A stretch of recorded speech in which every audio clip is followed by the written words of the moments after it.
Az bu yaşdan sonra neyinsən apar rədd el. Sən nə tər gəldin girdin mənim evimə? Qonşu, nə tərsən?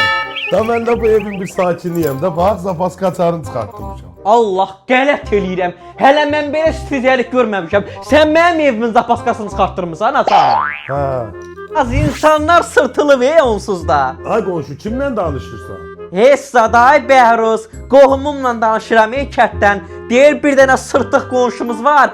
Üzündə avır həyə də yoxdur. Yeməyi də mənim evimdə yeyir. Xaladenlikimə də gelir. Da evimdə pitifdir. Görəm bunun öz evində yemək pişmir. Bu niyə üzrün avırından utanmır? Hə, qonşu, bu cəmaət o qədər sırtılıb ki, mən də bu sırtıq adamdan zəhləm gedirik. Vallahi, buna bax ya. Ay qonşu, bilirsən ki, mən mal ətini xoşlayıram. Bir dəfə alıb qoyum sizə bura mal ətindən bir pişirəsiz, bir dadlı yemək yeyək.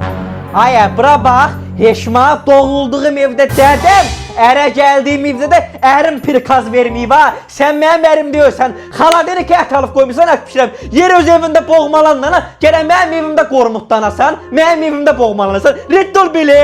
Deyirəm qonşu, bir dənə baxıcı tapmışam. Bəlkə gedək sən bu yezlərin dilini ağzını çəkdirək. Ay Bəhruz, elə o yaxşı baxıcıdırsa kartla baxırsa, elə sənin dilin ağzını bağlasın, sənin ayağını bu evdən yıxsın. Mən yezdəmə bir çarə taparam, yezdəm onun qapısında qadın otarmır. Tək elə sənin ayağını kəsin bu evdən bəsdir. Onsuz da mənə nə deysən xətrimə dəymirəm. Özünü yorma, hava yerə.